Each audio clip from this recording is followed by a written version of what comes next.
UPA में जान फूंकने का नया फॉर्मूला।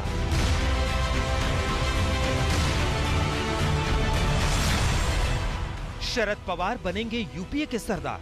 यूपीए की लीडरशिप किसी ऐसे नेता के पास देना चाहिए जो एक्टिव वाला है, जो एक्टिव भी हो और पूरे देश में उसको एक्सेप्टेंस हो अपोजिशन में। आज तो हम अपोजिशन में हैं। तो कौन ऐसा लीडर आपके? अभी तो मुझे शरद पवार जी का नाम हमेशा मेरे सामने आता है। मोदी से मुकाबले में पवार ही असरदार। शरद पवार शायद इतने मजे हुए राजनेता हैं कि वो डूबती हुई नाव पर सवार होंगे या उसकी कश्ती संभालेंगे, इसकी उम्मीद कम। कांग्रेस की साख सोनिया पर सवाल।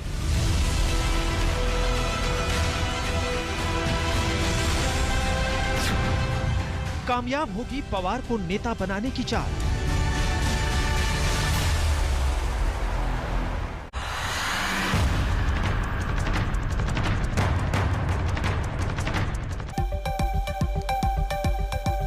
नमस्कार, आप देख रहे हैं हल्ला बोल। आपके साथ मैं हूं अंजना। ओम कश्यप, क्या यूपीए को परिवार नहीं पवार चाहिए? इसी सवाल के साथ करेंगे हल्ला बोल की शुरुआत।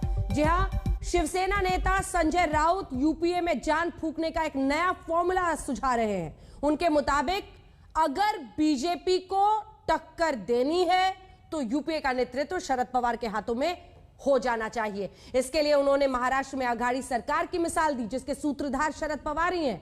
राउत ने यहां तक कह दिया कि शरद पवार को यूपीए की कमान सौंपने से कांग्रेस का भी भला होगा। संजय राउत की इसी मांग को लेकर छिड़ी इस बहस को हम आगे बढ़ाएंगे, लेकिन पहले यह रिपोर्ट देखिए।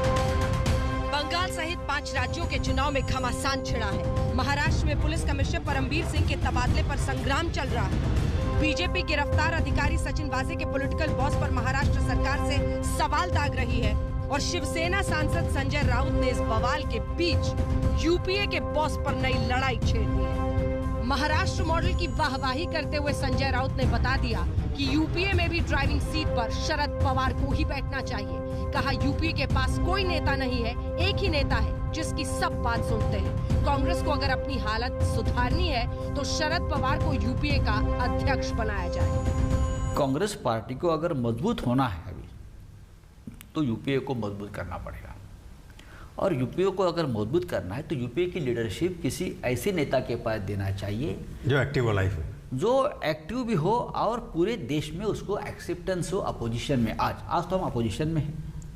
तो कौन ऐसा लीडर आपके?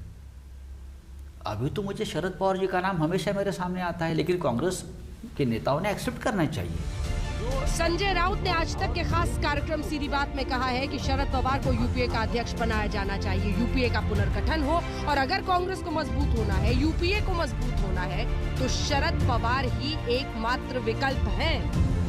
राउत ने यहाँ तक कहा कि अगर बीजेपी को टक्कर देनी है तो शरद पवार को यूपीए का अध्यक्ष बनाना जरूरी है। आप चाहते हैं कि अगर शरद पवार यूपीए के नेता बन जाएं, चेयरमैन, सुना जी कि वो एक्टिव नहीं है अपने कारणों से, आपकी इच्छा है कि उससे ऑपोजिशन मजबूत होगी?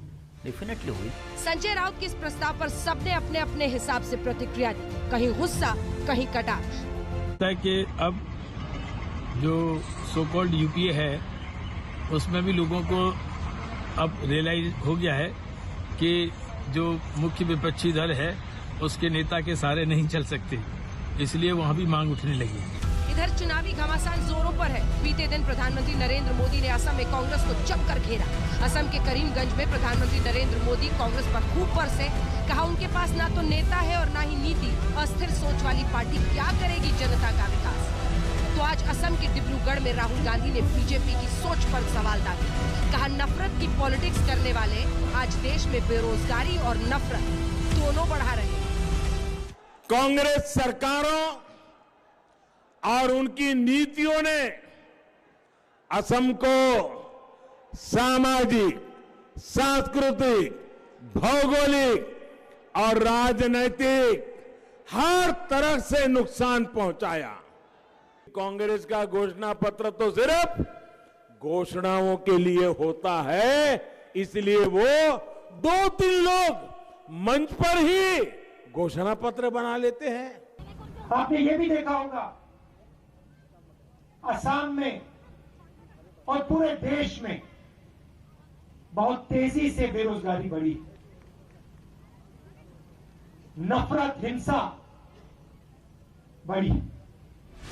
राहुल केरल, पुडुचेरी और असम के सियासी रण में पहुंच रहे हैं, लेकिन माना जा रहा है कि अब तक लेफ्ट वाली कहीं दोस्ती कहीं टक्कर वाले असमंजस की वजह से बंगाल में रैली अब तक नहीं की है। 2 दिन पहले एनसीपी सुप्रीमो शरद पवार ने पूर्व कांग्रेस नेता पीसी चाको को पार्टी में सदस्यता देते हुए कांग्रेस रहित नया फ्रंट बनाने के संकेत दिए थे। उन्होंने कहा था कि ऑल्टरनेटिव प्रोग्रेसिव मंच खड़ा हो, इसके लिए सोचने की जरूरत है। एनसीपी सुप्रीमो ने बताया कि ये लेफ्ट नेता सीताराम येचुरी का सुझाव है और इस पर विचार किया जा रहा है। सीताराम येचुरी साहब ने कांटेक्ट किया और उन्होंने ये बात कही कि चाको साहब का तो हम स्वागत करते हैं, मगर इस माध्यम से एक अल्टरनेटिव प्रोग्रेसिव विचारधारा की कोई मंच खड़ा रहेगा, तो इस बारे में कुछ सोचने की आवश्यकता है और आप लोग इस पर ध्यान दीजिए, ऐसा सलाह उन्होंने दिया है। तो ये विचारधारा, इस तरह की बात हमारे कई साथियों के मन में है, इसकी आज देश को आवश्यकता है। तो शरद पवार साफ संकेत दे रहे हैं कि तमाम पार्टियों के गठजोड़ से बीजेपी को हराना है, लेकिन उस मंच में वो दूसरों के सुझाव पर कांग्रेस के बिना भी आगे बढ़ सकते हैं। और अब संजय राउत ने उन्हें सीधा यूपी अध्यक्ष बनाने का प्रस्ताव रखकर पूरी कवायद को टॉप गियर में डाल दिया है। ये सीधी चुनौती है महाराष्ट्र अघाड़ी सरकार के रचयिता शरद पवार की सोनिया गांधी को, जो यूपीए की इस वक्त चेयरपर्सन है। दबाव बनाने और दबाव से सियासी फायदे ले जाने में शरद पवार को वो महारत हासिल है जिसकी वजह से उनका कद भारतीय राजनीति में किंग मेकर से लेकर पॉलिटिकल इंजीनियरिंग का सुपर माइंड माना जाता है।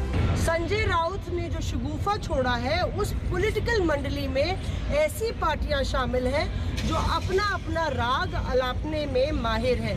हालांकि ऑर्केस्ट्रा को लीड करने वाली कांग्रेस पार्टी अभी सुस्त पड़ी है और इसलिए राउत को लगता है कि शरद पवार वो जोड़ है जो इस ऑर्केस्ट्रा में तालमेल बैठा सकते हैं। ये और बात है कि संजय राउत की पार्टी इस पॉलिटिकल मंडली में शामिल नहीं है। हिमांशु मिश्रा के साथ मौसमी सिंह, आज तक।